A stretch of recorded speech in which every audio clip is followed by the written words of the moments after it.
remura katoreshkatu u teramura tatataira kotu tatataira kashkataya mira tatataire katataire katatai watatushkatura matataira kotutu.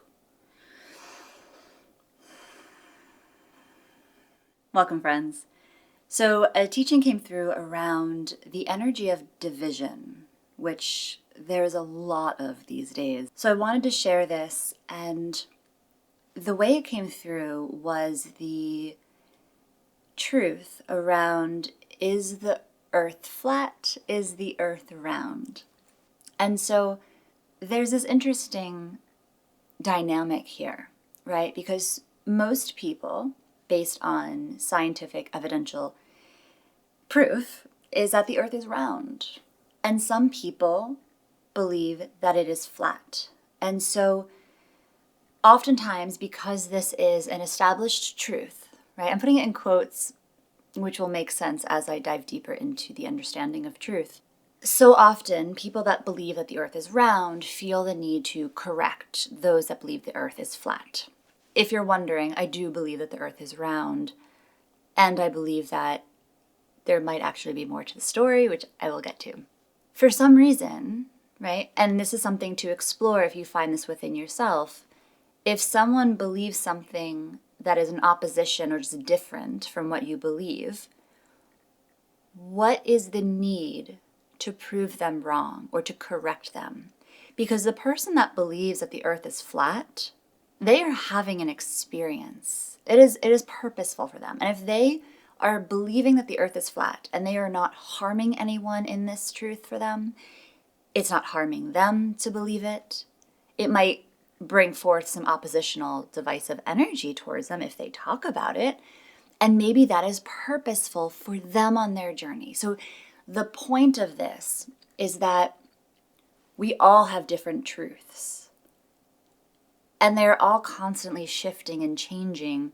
So again, how can they be truths, right? So these are more like small t truths, not big T eternal truths. The energy, right, the divisive energy of this is right, this is wrong, that black and white thinking, the need to correct someone, how is that serving you? Because maybe it is part of your journey to lean into that energy and experience it. But oftentimes we're not seeing everything as an experience, as an opportunity to learn, to grow. We're actually in it and we feel like this is happening to me. I'm just curious if you can create the space to consider if someone has a different belief than you and they're not harming anyone in having that belief, isn't it an easier existence to say, cool, that's your experience, that's purposeful to you. Cool, that's an interesting way of seeing it. If I said, the sky's purple today, you'd be like, oh, is she crazy? But I see it as purple. And this is interesting because this is like kids, right? Kids see the world in a very different way, also because they're operating in different brain waves for most of their childhood. I believe it stayed up until age 7 or 8. And so when they say, oh my gosh, the purple sky is beautiful today, Mama. And then Mom goes, honey, no, the sky's blue. I mean, a lot happens in that moment, right? They stop trusting what they believe to be true. They stop trusting their intuition. It breaks down their creativity. They believe that they're wrong. So there's a lot in that moment. And how many moments like that happen without anyone even recognizing what's happening? And the buildup of that leads to conditioning, right? And so we live in these established paradigms that may or may not be serving us. And that is for each one of you, each one of us, to explore. Is this still serving me? How is this still serving me? And again, no one can answer that for you. That is something you have to answer and explore. Actually, not even answer, because that's very limiting. And I really don't believe that there is one answer for everything. There's so many layers, especially again, if you are in the mindset of multidimensionality. One layer cannot be the truth amongst all of those different dimensions of reality and truth and existence. So believing someone is wrong, there's a divisive energy in that. And I had an interesting experience while sifting through all of this Walking Pepper, where I had a conversation with someone and it veered into a more divisive area of conversation, and we were in alignment with our views, and I left feeling I had this interesting feeling because I was just in this whole understanding of, allowing all truths to exist. And then I just got into this conversation and I was in my knowing around what I was just experiencing and knowing. So I tried my best to keep it neutral.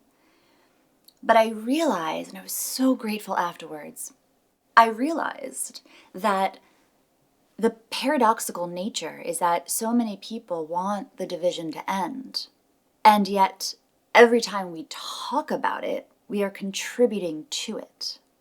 So when we talk about others' views in a disparaging way, given it's not harming others or themselves, right? And again, also knowing, that goes into a much broader teaching, which I don't think is digestible for many, given the times, how literally everything is an experience and purposeful. And as some people say, right, contractual, has souls having a purpose, but also free will. So that's the thing. We can't pinpoint anything in exaction. And so many people want that, but if we can release that need to have something just make sense or have an answer or this is it, it frees you up to be open to other possibilities. It allows you to soften the limits that you have on yourself, right? You become more multidimensional. You become more expansive. So this teaching is really about everyone has their own truths, right? Small t truths. And the more we try to correct someone that believes something that we believe differently in, we're contributing to that divisive energy. So for example, going back to the earth example, what if someone hypothesized that the earth is actually just energy? And because we are in observation and in relation to it, it is solid. And because we've established this belief that everything around us is solid, it gets so ingrained that it becomes our reality. And just hypothetically, what if that became the new paradigm? And those that believe that the earth is this round, solid planet, they were actually the new flat earthers. So you see, this truth can evolve, as we're constantly evolving. Why do you think the universe is expanding at faster and faster rates, right? Is that not a reflection point of the expansion of consciousness? More to come on that, friends. So this leads me to, what is truth? We talk about truth, right?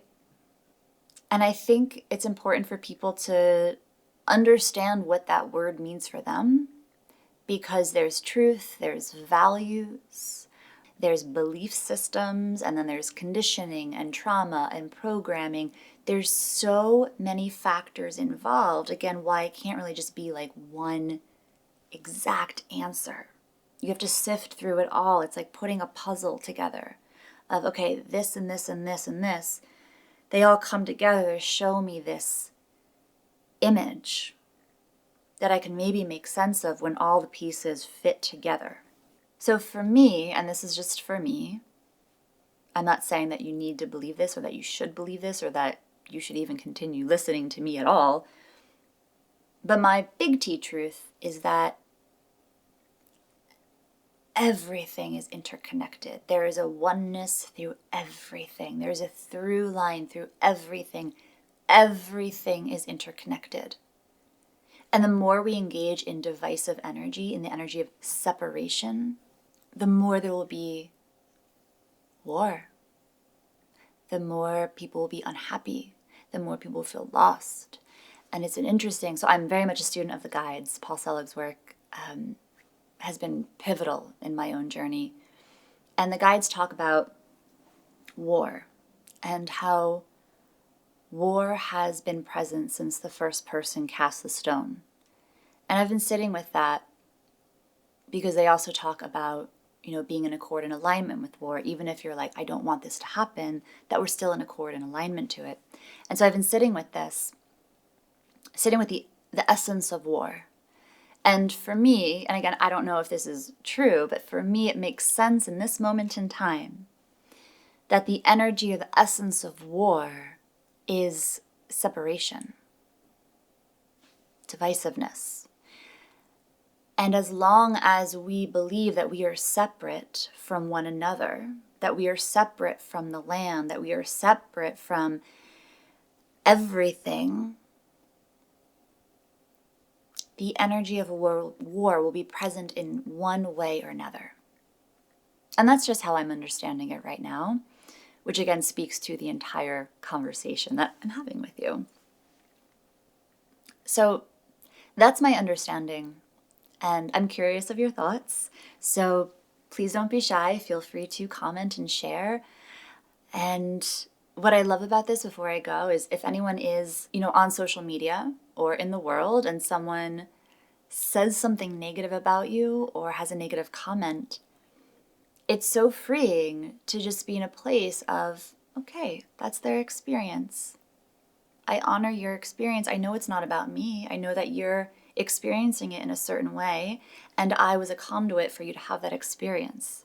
So I appreciate this interaction because also you are giving me something to explore. So it's an interesting shifting of the energy around like negativity on the internet.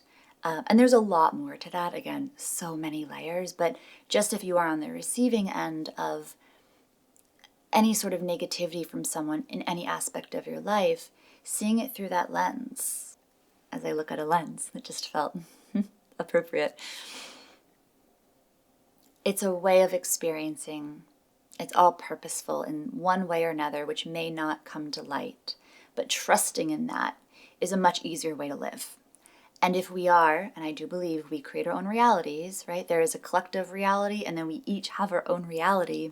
Why not create a reality that makes life easier to live, more joyful, more vibrant?